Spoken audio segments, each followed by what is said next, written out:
Amigos, amigas, ¿qué tal? Cordial saludo una vez más, gracias a Dios, con todos ustedes en Salud para Todo de Teleamiga Internacional, este espacio que sigue creciendo en audiencia, en seguidores y que sigue compartiendo con todos ustedes, amigos, mucha información de temas referentes a nuestra salud, referentes a muchos síntomas y lo más importante, a nuestra calidad de vida y a nuestro bienestar. Así que es importante esto, poder dejar de lado tantas cosas malas, tantas cosas negativas, tantas cosas tristes, tantas cosas y situaciones que nos ponen en riesgo, tanto emocional como físicamente, y también que de pronto nos sacan un poquito de nuestro diario vivir de una manera negativa. Para eso está Salud para Todo, para compartirlo con todos ustedes y también para hacer un espacio de información, un canal que instruya y que lleve mensajes positivos y alternativas de manejo a todas estas situaciones. Después de todo lo vivido, después de todo lo experimentado, después de todo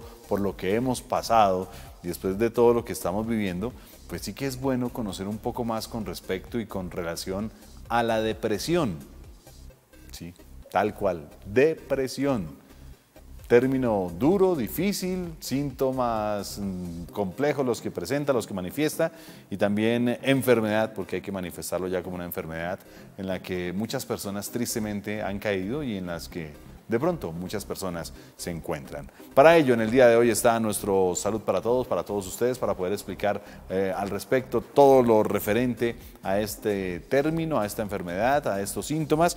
Y hemos invitado a la doctora Marcela Vallego, quien es psicóloga de la Universidad Javeriana, tiene una especialización en psicología clínica y también educativa y al mismo tiempo, pues obviamente hace un trabajo bien importante con niños, jóvenes, adolescentes y con muchas personas que tienen de pronto esta enfermedad de la depresión. Doctora Marcela, bienvenida, ¿cómo está? Bien, Edu, muchas gracias. Gracias nuevamente por aceptar la invitación y gracias por venir a compartir tantas cosas que de pronto para nosotros no son comunes, que de pronto son desconocidas, pero que van a ser muy importantes tratarlas, mencionarlas y ayudar a tanta gente que puede estar de pronto en este estado de depresión. ¿Qué es la depresión, doctora? Quiero primero agradecerte la introducción que haces cuando dices que vamos a hacer diferente, cómo vamos a salir. Pienso que en eso necesitamos enfocarnos, ¿verdad? Necesitamos empezar a identificar qué cosas podemos hacer diferente para que nos ayude a sobrellevar las situaciones que hemos vivido y posiblemente también para empezar a trabajar sobre la calidad de vida. Eso que mencionas al principio creo y me gusta resaltarlo precisamente porque es lo que necesitamos hacer ahora, ¿verdad? Claro. Y bueno, la depresión pues es un estado de ánimo que está invadiendo muchos hogares, que está invadiendo mucho a la sociedad, sin importar los estratos, sin importar el nivel de educación, sin importar las edades, el género. Y es una situación preocupante porque ya es un tema de salud pública, ¿verdad? ¿Cómo vamos a enfrentar todos estos temas de salud emocional, de salud mental tan importantes para todos? Bueno, hace parte de un proceso infortunado, desafortunado, hace parte de una enfermedad mental. ¿Por qué se llega a la depresión, doctora? Hablemos a los televidentes al respecto. Mira, la depresión vista desde el escenario de teoría de la elección, que es una corriente psicológica que busca explicar el comportamiento humano, nos habla de la insatisfacción de algunas de las necesidades psicológicas básicas, entendiendo que salud mental tiene que ver con todo aquel bienestar y el equilibrio en el bienestar físico, emocional, psicológico, y que esto parte desde las relaciones de calidad. ¿Sí? Perfecto. Relaciones de calidad que nos inviten a la satisfacción de necesidades psicológicas y necesidades fisiológicas como la necesidad de supervivencia. Está entendido desde este escenario de teoría de la elección que hay una insatisfacción constante en las relaciones con respecto a la necesidad de amor, a la necesidad de poder y posiblemente a la necesidad de libertad. Es muy importante en las relaciones que las personas sientan que son queridas, que sientan que hacen parte de, que pertenecen a un grupo, que son respetados por eso, que son importantes, que tienen la capacidad de tomar decisiones, la capacidad de decidir, claro, tener opciones, sentirse reconocido por ello, pero también la necesidad de libertad, ¿no? En ese tipo de ejercicios poder manejar el escenario, de ser autónomo, de yo sentirme independiente. Entonces, cuando hay una constante insatisfacción puedo sentirme en esos estados de tristeza. ¿Verdad? Es normal sentirse triste, eso es importante y eso hay que enseñarlo, porque uno necesita aprender a reconocer cuáles son las emociones, unas con una intensidad que tienen que ver con placer y otras que no son tan agradables. Cuando yo enseño a las personas que está bien sentir tristeza, que está bien sentir preocupación, igual que rabia, pues yo aprendo que es una emoción que hace parte de mis recursos, pero que necesito hacer algo con ellas. ¿Qué sucede con la ansiedad o qué sucede con esta tristeza? Y es que sobrepasa los temas y mis habilidades para adaptarme, se sobrepasa en frecuencia y se sobrepasa en intensidad. Entonces yo creo y yo siento que yo ya no tengo los recursos para adaptarme a esa emoción y a resolverla, ¿no? Por eso hoy en día trabajamos y de pronto hacemos tanto énfasis en palabras como resiliencia, en palabras como autoestima. Felizmente digo yo que hay que recoger también escenarios positivos después de toda esta tormenta que estamos viviendo, que todavía la estamos viviendo a pesar de que estemos en escenarios que parece que se está abriendo. Pero cómo vamos a rescatar y cómo vamos a trabajar los conceptos de relaciones. Entonces, estoy de acuerdo y me gusta cómo empezaste este espacio y es qué podemos hacer diferente, porque a veces nos enfocamos en lo que no logramos y necesitamos empezar a ayudar a la sociedad a que se enfoque en lo que sí podemos hacer y en lo que tenemos en nuestras manos. Pero doctora, antes de continuar, identifiquemos más problemas, identifiquemos más procesos, identifiquemos quiénes pueden estar expuestos a estos procesos, a estas depresiones, y al mismo tiempo podamos identificar cuáles son las personas que más sufren. De pronto usted hace un muy buen análisis en cuanto a esta elección y en cuanto a todo este proceso, pero hay muchas personas que situaciones de vida, que cambios intempestivos como los que hemos vivido todos, pues se descontrolan por completo y caen. Y están ahí y de pronto no tienen ese amigo, no tienen ese familiar, no tienen ese ser querido, de pronto ni siquiera son escuchados ni pueden transmitir esa parte. ¿Qué más podemos decir al respecto? Todas las personas estamos expuestas, ¿verdad? Todas las personas nos hemos encontrado de una u otra manera con o sin pandemia, nos hemos encontrado de alguna manera con situaciones con las cuales creemos no sabemos afrontar.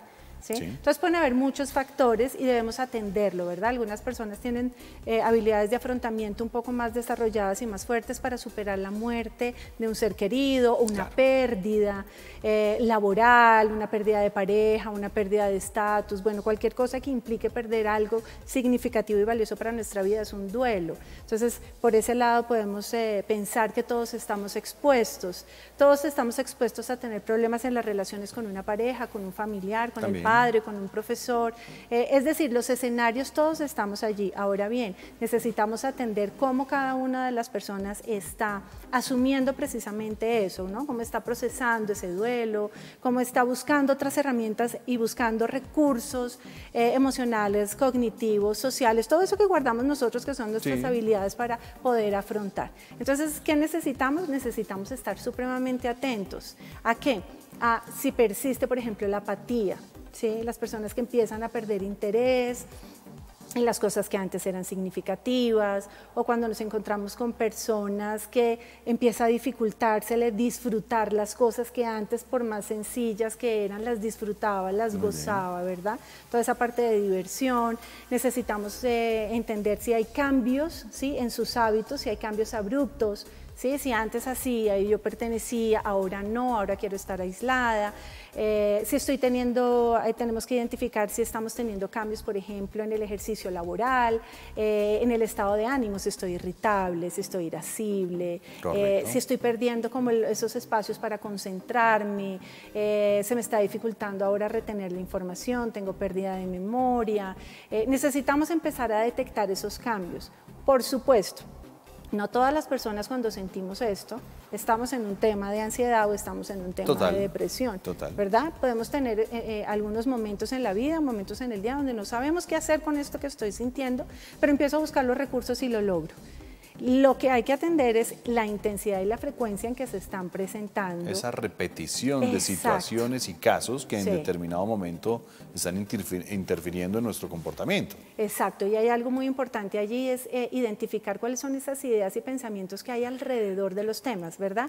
Porque el escenario es que todo lo encuentro catastrófico, ¿no? Claro. Entonces siento que esto no lo voy a lograr, que hay un sinfín de situaciones que no voy a poder superar y sobre todo que esto no tiene fin, ¿no? Es como una idea que se instaura y es, yo esto no lo voy a superar, no tengo cómo superarlo y además esto nunca se va a acabar, este problema lo voy a cargar toda la vida, cosa que no es verdad y es todo lo contrario lo que tenemos que hacer. Las cosas tienen, así como tienen un principio, también terminan. Vamos a salir en algún momento y estamos haciendo cosas para ello.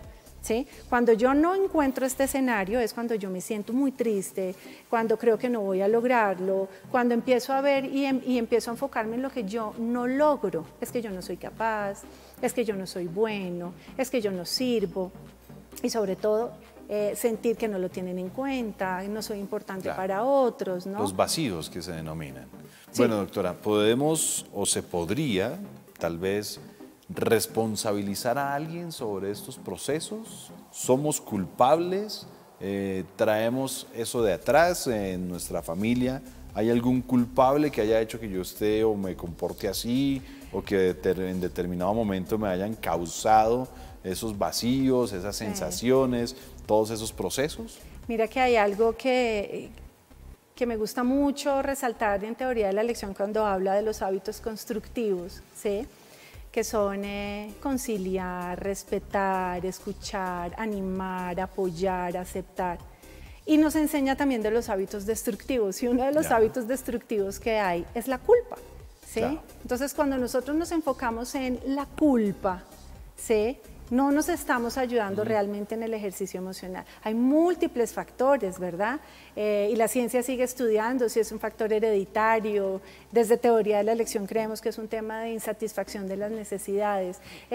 Necesitamos hacer cosas diferentes desde las relaciones y desde lo que estamos haciendo en el estilo de vida diario, más que ubicarnos en un escenario de culpa. ¿Qué antecedentes pueden haber?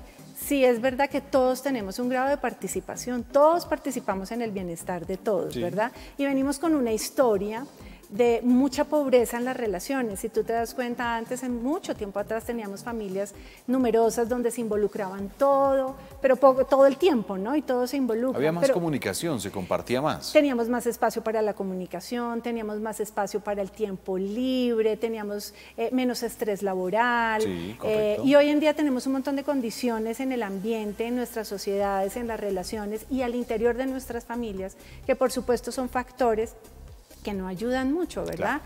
Pero no en términos de quién es el culpable, sino más bien como las condiciones alrededor. El entorno que estamos viviendo. Exacto, las relaciones que estamos entablando y todo lo que nos pasa en cada uno de los hogares. Permítame un instante, doctora, el tema está súper interesante, lo queremos compartir de la mejor forma con todos ustedes, amigos y amigas, que están conectados a esta hora con Salud para Todo de Teleamiga Internacional. Pero es momento de ir a una pausa de interés y ya estaremos retomando todos estos vacíos, todos estos procesos, todas estas sensaciones y vivencias que en determinado momento ponen a una persona en este estado de depresión. Una pausa y ya estamos de vuelta con ustedes. Seguimos con todos ustedes, amigos, amigas. Salud para Todo, Teleamiga Internacional. Gracias por acompañarnos, gracias por escribirnos, gracias por interactuar con nosotros a través de las redes sociales y gracias por ser parte de esta gran familia Teleamiga Internacional. Está con nosotros hoy la doctora Marcela Vallejo, quien es psicóloga, especialista en psicología clínica y educativa de la Universidad Javeriana y con quien estamos hablando de los diferentes espacios, de los diferentes entornos, de los diferentes procesos, sensaciones, sentimientos, vivencias y demás que podemos tener los seres humanos y que obviamente hacen que en determinado momento nos depriman o estemos deprimidos. Doctora, es que son muchos los casos. Este año ha sido, se dice popularmente, de locos. Sí. Pero usted hizo referencia a pérdidas de familiares, hizo referencias a pérdidas laborales, ahora universidad, el colegio, logros no alcanzados, en fin, hay muchas situaciones. pero ¿cómo poder determinar, doctora, cómo poder decirle a esta persona, tranquilo, ya usted nos puso en unos escenarios en donde estaban los vacíos, pero vamos del otro lado, bueno, ¿qué es lo primero que se necesita? ¿Concientizarnos que pasa algo o poder exteriorizar eso que está pasando? Mira, es muy importante poder hablar de la emoción, ¿sí? Nosotros creemos que culturalmente se piensa que la valentía y que lo adecuado está en reprimir y guardar las emociones, ¿verdad? Y eso lo vemos desde muy pequeño en los niños cuando estamos en educación, en invalidar las emociones de las personas. Y es todo lo contrario, uno como ser humano necesita reconocerse como un sujeto de emociones, sí, y que nosotros vivimos toda una serie de mecanismos con los cuales las emociones se involucran directamente, ¿verdad? Nosotros en teoría de la elección hablamos de comportamiento total y me parece clave allí entenderlo, y es, haz de cuenta un carro, ¿verdad? Entonces tú tienes las dos llantas delanteras que son sobre las que tú tienes control directo, hacia los donde ejes las dirijas se dirige, sí, el carro. Entonces allí está cómo nos comportamos y allí está lo que pensamos, ¿sí? Todas esas creencias, todas esas ideas. Claro. Y después van a responder hacia donde nos dirigimos los sentimientos, las emociones y también todas nuestras respuestas fisiológicas, ¿verdad? Correcto. Entonces a nosotros no nos enseñan a hablar de las emociones, nos enseñan a guardarlas, ¿sí? Entonces hay personas que se les dificulta y están teniendo toda una serie de procesos internos, de tristezas, de esos pensamientos negativos, de creerse incapaz, pero se lo guardan. Entonces una de las primeras cosas que necesitamos hacer es conectarnos con eso, ¿sí? Claro. Eso que estoy pensando, ¿cómo está afectando? ¿Verdad? Entonces trabajar sobre eso es absolutamente importante. Saber y tener redes de apoyo. Siempre necesitamos identificar cuáles son nuestras redes de apoyo cercanas. Ahora, hemos pasado por ciertas situaciones donde nuestras redes de apoyo posiblemente se han perdido un poco, porque ya no estoy en el escenario escolar, los colegios han cerrado, sí, las universidades han cerrado, el apoyo con los pares, cuando yo me encuentro con un igual y disfruto y me siento importante para ti y sé que tú juegas conmigo porque la pasas bien y sé que tengo una relación y un noviazgo contigo y la pasamos bien, pero esto se ha perdido un poco en este escenario que hemos pasado de confinamiento, pues por supuesto no tengo tampoco ese equipo, ¿verdad? Claro. No tengo esa red de apoyo. Y familia, en este momento los primeros gestores de ambientes saludables necesitamos trabajarlo en la familia, aun cuando paradójicamente muchas personas encuentran que en su familia no hay eso. ¿Verdad? ¿Por qué? Porque posiblemente en la familia hay estrés laboral, en la familia hay problemas económicos, en la familia están en teletrabajo al mismo tiempo que en la virtualidad de los estudiantes que hay en casa. Todo está en casa ahora, toda la ciudad está en la familia. Y hay una situación particular en este momento histórico, porque es un momento histórico en la vida, y es que quien ayuda también está afectado. Sí. ¿Sí? Entonces, necesitamos hacer conciencia, vivir el presente es absolutamente importante. El pasado existe y nos da información. Teoría de la elección nos dice, por supuesto somos producto del pasado, pero no vamos a ser víctima de él. Claro. ¿Sí? Porque a veces hacemos ese anclaje, ¿no? Es que desde pequeño, es que yo hacía, por supuesto, eso tiene toda una historia alrededor. Todo lo que soy ahora pues tiene toda una comprensión desde atrás, pero la idea no es quedarnos en eso, sino venirnos a las relaciones actuales. Perfecto. ¿Con quién cuento? Contigo como papá, contigo como esposo, contigo como compañero de trabajo. ¿Qué necesito hacer hoy en mi relación presente para encontrar la satisfacción necesaria para yo sentir un balance emocional? ¿Sí? Entonces, por supuesto, ojalá fuera un ejercicio de recetas, ¿no? Uno quisiera que eso tuviera una receta. Y que fuera tan así de fácil como la preparación. Exacto. Entonces uno dice, bueno, ¿cómo le meto matemática a este punto cuando son muchos elementos y muchos factores que están allí interviniendo? Por supuesto, está el escenario del apoyo terapéutico externo que tú encuentras, profesionales muy responsables en el trabajo, el servicio de salud. Hoy en día, por ejemplo, el pediatra, que es una persona que acompaña mucho en este momento a las familias, pero ¿y yo también qué voy a hacer para eso? ¿No? Entonces cuando tú dices, ¿qué necesitamos hacer? Entonces necesitamos reconectarnos, necesitamos vivir en el presente, necesitamos dejar de pensar tanto porque estamos pensando mucho en el futuro, pero con una mirada negativa, no lo voy a lograr, no voy a ser capaz, ¿yo cómo voy a salir de esto? Pues para poder llegar a esa solución necesito estar sentada en ¿qué necesito hacer hoy? ¿Sí? Es importante Es todo muy eso, como importante. también es importante definir, también es importante conocer y también es importante dialogar. Para mí eso es clave, es muy importante. Doctora, ¿podríamos hablar de pronto de tipos y síntomas de depresión? Sí, las personas que trabajan en el ejercicio clínico hablan de diferentes tipos de depresión. Síntomas, lo que yo te decía al principio, Sí. hay una revisión muy amplia que tenemos por la cual tendríamos que pasar, pero hay cosas muy importantes. Revisemos cosas como cómo eran los comportamientos de las personas antes y ahora. Hay cambios abruptos en sus respuestas emocionales, paso de un estado de ánimo al otro con facilidad. Las personas están viéndose apáticas a las cosas, pierden interés por las cosas, esa dificultad que tienen de animarse, de sentirse conectado con las situaciones. Por ejemplo, en los niños los adultos podemos ver cosas puntuales en el ejercicio escolar, si hay niños que no quieren volver a la escuela, si hay niños que ya no quieren estar con sus amigos, en el discurso que están utilizando, ¿verdad? En un discurso descalificativo, un discurso donde no se tienen en cuenta, un discurso donde no hay valoración propia, donde no reconozco las habilidades con las que yo cuento. Es muy importante y no se nos puede pasar también atender a los hábitos de sueño que está teniendo esa persona. Si esa persona adulta o pequeña se le está dificultando conciliar el sueño, se está despertando muchas veces en la noche, está teniendo pesadillas, si los niños están teniendo terrores nocturnos, ¿verdad? Lo mismo en el tema del apetito. El niño está comiendo más de la cuenta, como cuando tú dices lo veo ansioso porque está comiendo tanto, o hay una pérdida del interés y el gusto por los alimentos saludables, las desconexiones con actividades que antes eran supremamente atractivas. Entonces a mí me gustaba salir a hacer deporte, me gustaba salir a verme con los amigos, ya no me interesa, ¿no? Todo ese tema de no interesarme, periodos largos de sueño, todo, es decir, cuando tú empiezas a identificar una diferencia, necesitas inmediatamente poner atención. De acuerdo. ¿Sí? Bueno, doctora, acaba de mencionar algo y me llama mucho la atención, que pueden generarse en situaciones depresivas a causa de otras enfermedades. Por ejemplo, el insomnio ya pasa a ser no un problema de falta de sueño, sino ya pasa a ser algo cronológico, algo que la persona cambió, algo que definitivamente no está funcionando bien en todo su entorno cerebral, nervioso y demás.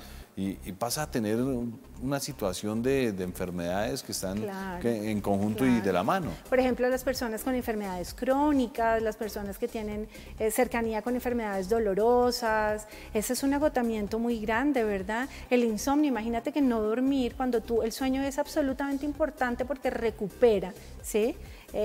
Cuando no lo tienes, tú tienes alterado todo el sistema al otro día, entonces estás irritado, estás de mal genio, pierdes la atención, pierdes la concentración, que son elementos absolutamente importantes para relacionarte adecuadamente y además para ser exitoso y ser efectivo en lo que haces al otro día, ¿verdad? Entonces, bueno, además de todo esto es un tema desde la biología, pero también está desde las relaciones, y creo que hoy en día es algo que necesitamos invitar a la gente, ¿no? Y es cómo están las relaciones al interior de las casas, las relaciones de maltrato entre parejas, relaciones poco satisfactorias entre los padres de familia, las situaciones de discusiones, fíjate los índices de violencia intrafamiliar que hay en el hogar. Es decir, son múltiples situaciones a las que nos vemos expuestas.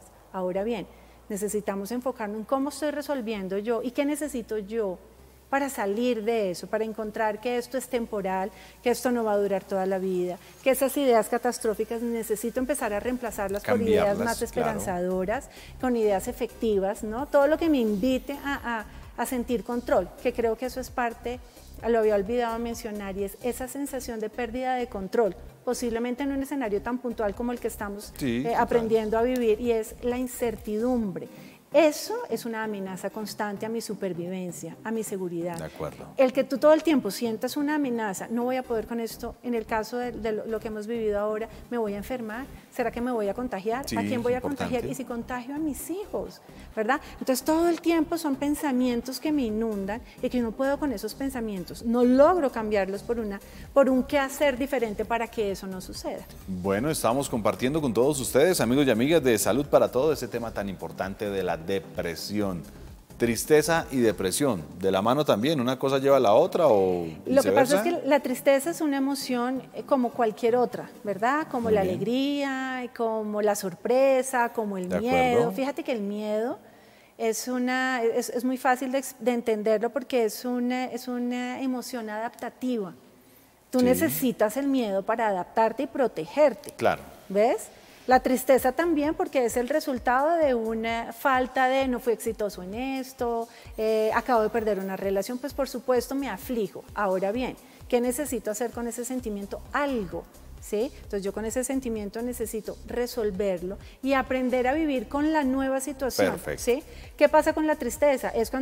Con la depresión es cuando yo ese sentimiento ya me acompaña todo el tiempo y no puedo salir de él, ¿sí? No puedo adaptarme a las nuevas circunstancias, una pérdida de trabajo. ¿Sí? Hay personas que se deprimen por una pérdida, por supuesto, por todo lo que traen. De allí vienen entonces los apegos y demás. Por supuesto, ¿sí? Y los vínculos son importantes. Hace poco vi a un psicólogo español que decía, el precio de amar es el duelo. ¿Sí? Cuando yo amo y tengo ese vínculo, pues hay un dolor posiblemente frente a la pérdida, que está bien. Y es lo más natural y me ayuda a adaptarme a esa nueva situación. Pero cuando yo no sé qué hacer y nunca resolví eso y me voy con este dolor, pues imagínate toda la implicación en el estado de ánimo, en la forma en que veo la vida, en lo que espero de mí, en cómo me proyecto en ese ejercicio. Bueno, en verdad es un tema muy, muy importante, muy interesante, del cual podemos hablar y hablar y hablar y direccionar a las personas a diferentes situaciones, a diferentes aspectos, a diferentes estados también, porque es una cuestión emocional, y así que todos ustedes, amigos, pues deben de estar muy atentos a estas recomendaciones y deben estar muy atentos a todo, absolutamente todo lo que está compartiendo con nosotros la doctora Marcela. Vamos a ir a una nueva pausa, doctora, y ya estaremos de vuelta con todos ustedes, amigos, aquí en Salud para Todo de Teleamiga Internacional.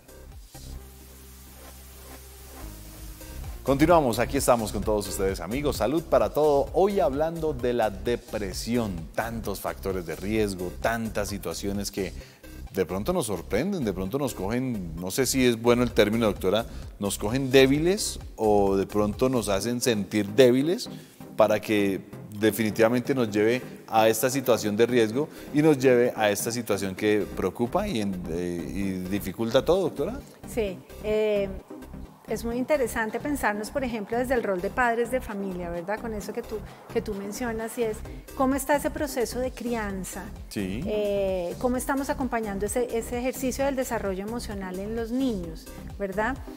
No nos detenemos en muchas ocasiones a pensar por las premuras que tiene la vida, ¿no? Necesitamos resultados, pero hay que atender y hay que fortalecer muchísimo toda esa base del desarrollo emocional. Claro. Claro, por supuesto. ¿Sí? Podemos venir con una serie de situaciones que no vengo preparado para enfrentarme a estas situaciones, ¿verdad? A las situaciones difíciles que hay. Lo planteo de esta manera, doctora, porque hoy por hoy encontramos que hay muchas situaciones que dejan a los padres de familia como sorprendidos en primera instancia, desorientados y aparte de eso muy preocupados porque hay chicos muy pequeños que después de cierto tiempo o vivencias están deprimidos. Los adolescentes también, pues veníamos en una normalidad, veníamos en un proceso de vida casi que perfecto, pero también estaban manifestando cosas. No me quiero ni imaginar cómo están después de todo este año y este proceso que hemos vivido. Y son de pronto poblaciones o sectores de la población que pueden estar como expuestos a tantos cambios y se pueden resentir, lastimar, doctora. Es una población muy vulnerable porque hasta ahora están haciendo todo el ejercicio de conocerse a sí mismo, de valorarse, de encontrar para qué son buenos, de saber qué hacer con aquellas cosas por las cuales no son tan buenas, para manejar sus debilidades. Están aprendiendo muchas cosas de ellos mismos y necesitan de nosotros, ¿verdad? Por supuesto, afuera vamos a encontrar un montón de agentes y de situaciones que pueden afectar, ¿verdad? Y que pueden atropellar muchísimo el desarrollo emocional de los niños, pero esa es la realidad y es lo que tenemos afuera. Ahora necesitamos trabajar en lo que podemos controlar, ¿no? ¿En qué podemos controlar? A nosotros mismos. Entonces, trabajar con nosotros desde casa, trabajar desde las relaciones de calidad, trabajar en la satisfacción de las necesidades, que los niños se sientan queridos, se sientan importantes, se sientan seguros, ¿sí? Escenarios de relaciones seguras, que los niños puedan predecir decir que va a suceder, qué esperan mis papás, cómo lo voy a hacer, el cómo, que es tan importante, enseñarlos a autoevaluarse, qué te gustó, qué no te gustó, cuál era tu imagen. Es muy importante conocer, por ejemplo, el mundo de calidad de los niños. Qué cosas te gustan, qué personas son importantes para ti, cuáles son esas creencias. Si yo conozco eso, puedo relacionarme de mejor manera contigo, saber cuáles son tus intereses mayores, saber que para ti es muy importante tomar decisiones. Entonces, ¿cómo estoy permitiendo en el ejercicio de una familia democrática permitir tu participación? La participación. ¿Sí? Y hay una cosa importante, y es siempre tocar base en qué cosas podemos controlar. Y como padres, ahora que tú hablas de niños y adolescentes, como padres es muy importante el estilo de crianza. Estamos a veces basando como todo nuestro escenario en yo necesito asegurarle amor a mi hijo. Claro. Y está maravilloso porque eso es un escenario absolutamente importante. Pero en la forma estoy sobreprotegiendo en ocasiones a mi hijo. Quitando responsabilidades. Quitando responsabilidades. Entonces, o tengo estilos permisivos donde dejo al niño hacer todo lo que quiera. Y cuando él esté solo sin nosotros, cuando va a buscar cuál es el recurso para solucionar el problema, no lo tengo porque nunca lo aprendí, porque nunca me lo enseñaron, ¿sí? O cuando soy un niño que me sobreprotegen en exceso, resulta que yo soy la que le estoy inventando a mi hijo un montón de miedos. No puedes hacer esto porque te va a pasar. El mundo es muy peligroso y tú no sabes cómo resolverlo. Me necesitas a mí, pero yo no voy a estar ahí siempre. Claro. En el colegio no voy a estar. ¿Sí? Y esta situación, doctora, sí que puede ser de pronto de análisis por todo esto, porque ellos estuvieron casi que todo su año escolar acompañados, y va a ser de pronto en algunos casos, esperamos no en todos, ni en algunas situaciones, va a ser muy difícil como que reactivarme sin mi compañero, sin mi compañera, sin estar ahí pendiente de si hice o no hice, el trabajo, la tarea y demás, ¿no? Y además cuando el rol docente es un rol tan lindo, tan importante, de tanto aprendizaje, que tienen tantas estrategias con los niños. Yo a veces como papá solo puedo enfocarme en ser papá, que es la mejor función que tú puedes enfocarte en casa, pero en esta situación tú estás siendo papá, pero además también estás siendo el docente de tu hijo, porque es que trabajar en línea, a pesar del esfuerzo que hagan los colegios, pues implica un compromiso tuyo de adulto en la orientación, en el acompañamiento, en la supervisión de las necesidades de los niños. Entonces estás manejando muchos roles y además tú cargas como adulto todas tus angustias y preocupaciones adicionales, ¿verdad? De acuerdo. ¿Y qué está sucediendo con los niños? Los niños están perdiendo lo más valioso, que son las relaciones. ¿Sí? Increíble eso. No estoy relacionándome como venía acostumbrado. Lo que nos ha sucedido es un cambio abrupto. Nadie tenía un guión preparado para esto, ¿sí? Nadie tenía ni siquiera teóricamente un qué hacer, ¿sí? Todos sabemos qué hacer y creemos saber qué hacer si hay un temblor, ¿verdad? Hay una ruta de evacuación, hay una señalización. Hay algo de información, pero... Exacto, por lo menos nos imaginamos cómo haríamos. Esto ni siquiera lo habíamos vivido, no lo habíamos ni contemplado, ¿verdad? Entonces, tanto así que los primeros días los tomamos fue de vacaciones. Eso pasó con muchos niños, ¿verdad? Entonces nos mandan a casa, estos son unas vacaciones, pero cuando la suma de los días me muestra que ya no veo a mis amigos, que ya no me río con ellos, que ya no me siento importante con ellos, que ya no me divierto y que, por supuesto, por eso hay que potencializar y fortalecer las relaciones con los adultos, pero están perdiendo mucho escenario, el contacto con otros adultos responsables, el contacto con otros adultos amorosos, ¿sí? El que tú llegues y tengas tu espacio, el que tú puedas estar 8 horas donde el éxito lo estás logrando por tu trabajo, donde has ganado amigos por tus buenas relaciones, donde tienes un montón de ganancias emocionales y te cierran el escenario escolar. Entonces, auxilio, ¿qué hago con esto? ¿Sí? Hay muchas situaciones que están viviendo los jóvenes, los adolescentes. Imagínate, los niños que necesitan tanto el juego y los jóvenes que necesitan tanto del par, ¿sí? Que son tan importantes los pares en la vida de un adolescente. Nosotros con miedo, ¿verdad? Entonces, nosotros disponemos todo el ejercicio de la casa a partir de mi miedo, ¿sí?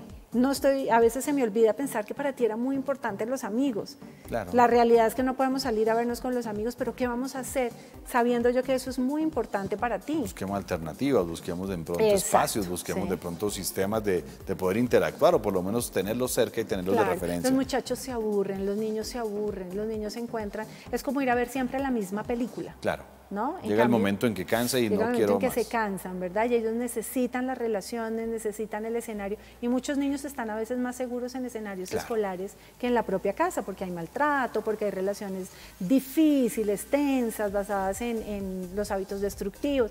A veces estos escenarios ayudan muchísimo, los escenarios escolares, a todo esto. Y que creo es un espacio en donde pueden ser ellos mismos, en donde pueden estar tranquilos y en donde optan por conductas o comportamientos con las cuales pueden identificarse o pueden de pronto compartir las mismas sensaciones y también además hay niños que se preocupan mucho por su propio desarrollo académico, por ejemplo. ¿Sí? Se preocupan por, al no estar cerca en las relaciones con los docentes, no voy a entender cómo voy a hacer para alcanzar esto, ¿verdad? Se preocupan por su propio conocimiento. ¿Sí? Bueno. Entonces, bueno, muchas cosas a la vez. Un tema que de pronto puede ser duro para muchas personas, pero que tenemos que mencionarlo, doctora. Esas depresiones por la pérdida de esos seres queridos, por la pérdida de esos familiares, que de pronto sabemos en muchas familias durante todo este proceso, pues se presentaron las muertes y las pérdidas de estas personas.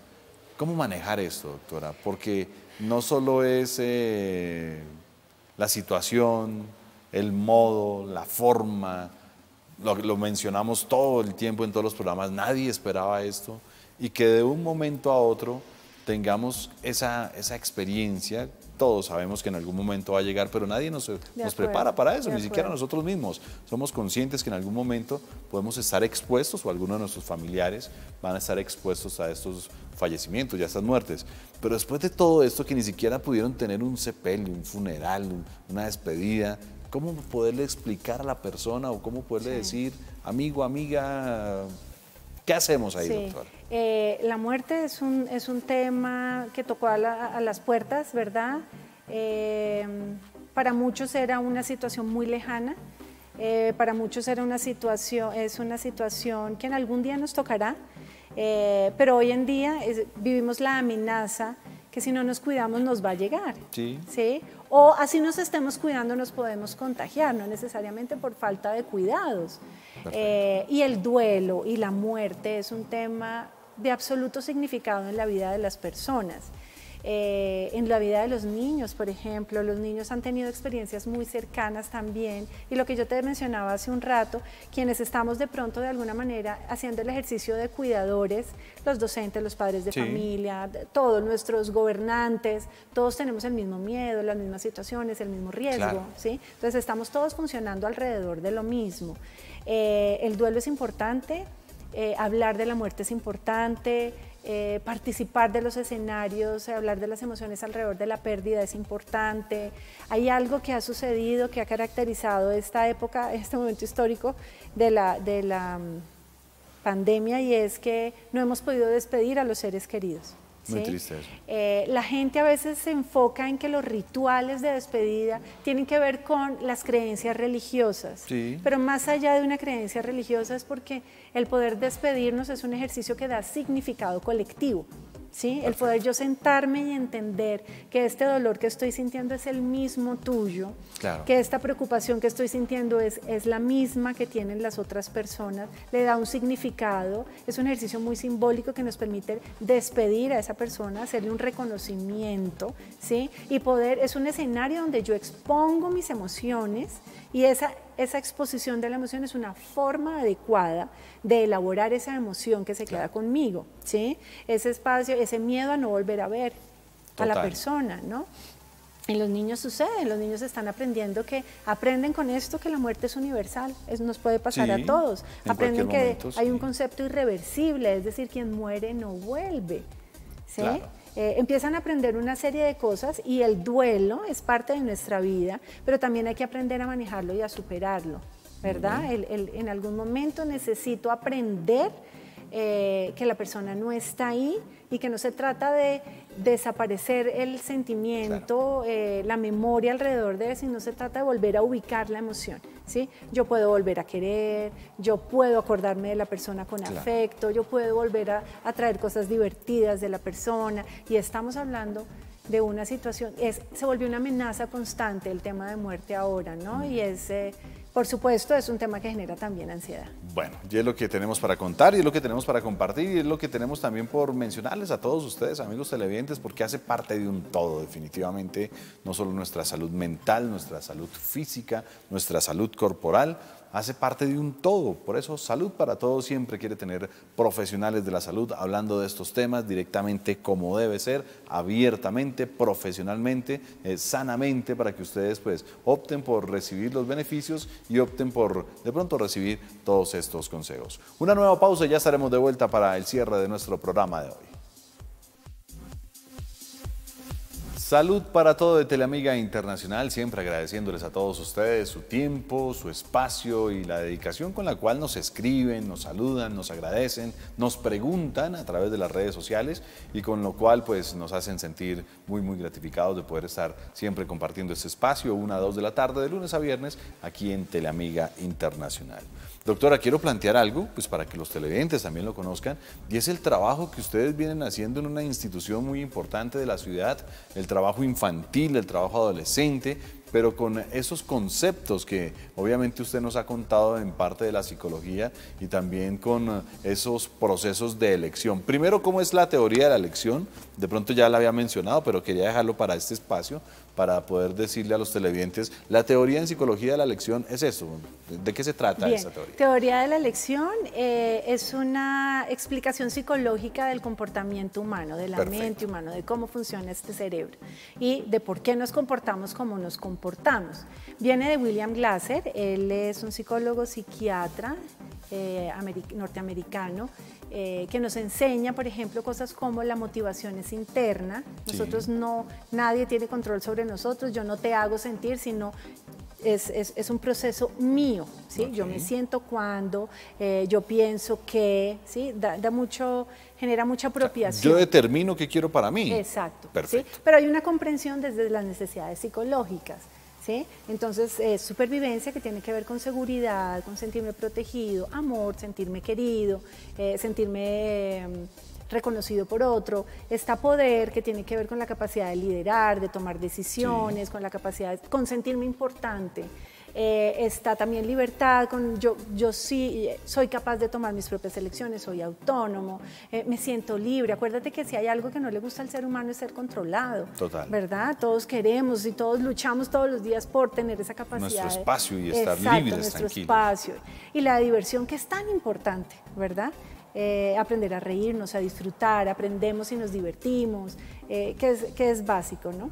El Rochester es este colegio que tú mencionas, es un colegio que viene trabajando, su proyecto pedagógico está de la mano con esta corriente psicológica y busca enseñarle eso a los niños, ¿verdad? A que el concepto de felicidad no depende de lo que tú hagas por ellos, sino de lo que ellos hacen por sí mismos, ¿sí? ¿Cuáles son esas imágenes deseadas, qué quisieran, qué cosas son importantes para ellos, cómo me acerco con mi comportamiento a esa imagen, ¿sí? O esto que estoy haciendo, porque se trabaja mucho la autoevaluación, cómo esto que estoy haciendo me está sirviendo para acercarme a esa imagen o al contrario me está alejando. Doctora, ¿y desde qué edad o desde qué grado empiezan a trabajar esto en los niños? Porque suena muy interesante. Claro, desde que ingresan al colegio a los 4 años.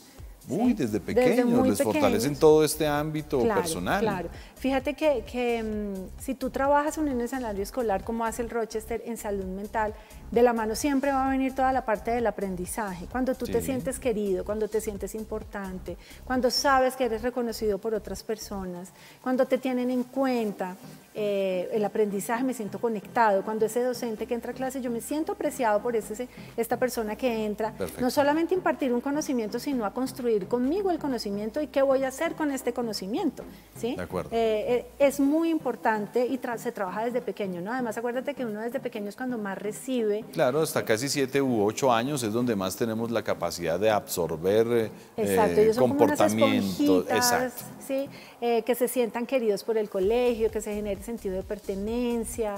Siempre desde pequeños aprender a tomar decisiones y aprender a tomar decisiones con cosas pequeñas cuando estoy pequeño, con cosas sencillas, con cosas simples, aprender a predecir lo que puede pasar si yo tomo esta elección, porque acuérdate que elegir no es, como digo yo, ser silvestre, no, es aprender que si yo tomo esta decisión hay una consecuencia. ¿Cuál puede ser la consecuencia? Agradable, desagradable, me aleja, me acerca. ¿Qué reconocimientos han obtenido con la implementación de pronto de este trabajo psicológico y desde tan pequeña edad en los niños?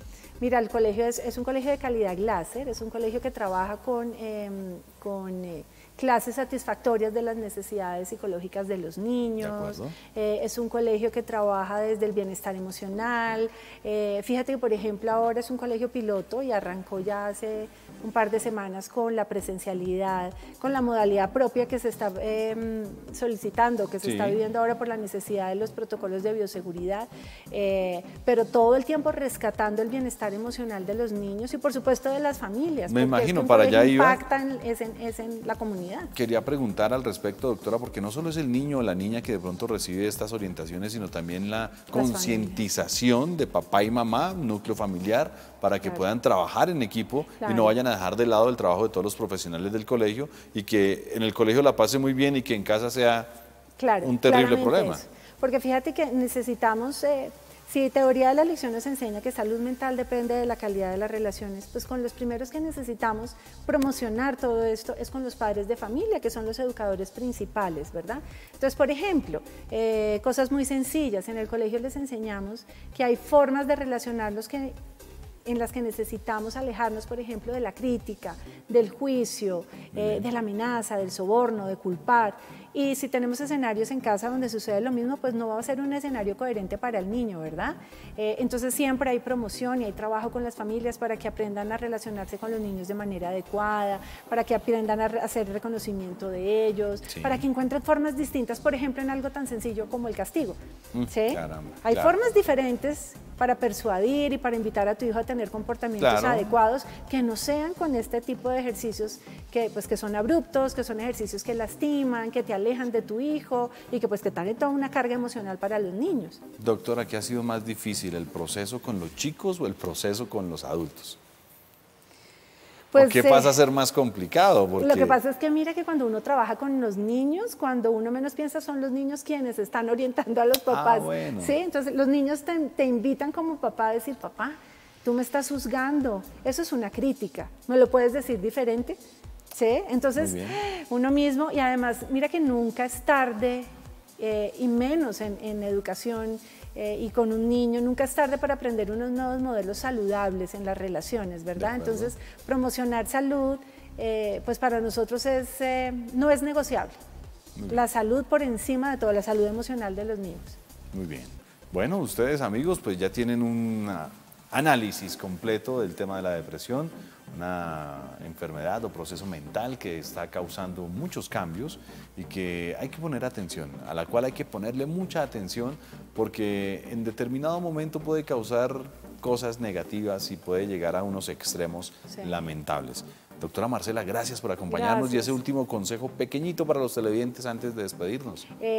Gracias por este tema, es muy importante atender la salud mental de las personas, atendamos los cambios, atendamos si hay cosas diferentes en nuestros hijos, no demos por hecho las cosas, busquemos ayuda, hay personas que tienen la mejor voluntad, el mejor deseo y preparación para estar de la mano de las familias, somos lo más valioso, somos lo más importante y las cosas así como inician las situaciones difíciles también terminan, pero con decisiones adecuadas, terminan con un camino, con un esfuerzo. Y es lo que necesitamos aprender y solucionar. Es lo que necesitamos. Doctora, ¿hay redes sociales para encontrarlos, para buscarlos? Colegio Rochester en Facebook y Colegio Rayal Piso Rochester en Instagram. Perfecto. Muchas gracias, doctora. A ti, muchas gracias. Con mucho gusto. A ustedes, amigos, la invitación a que continúen conectados con Teleamiga Internacional, una excelente programación la que viene ahora en la tarde y, por supuesto, todos los días con nosotros, 1 a 2, lunes a viernes, Salud para Todo. Soy Edwin Ayala Ríos, como siempre. A todos, gracias y mil bendiciones.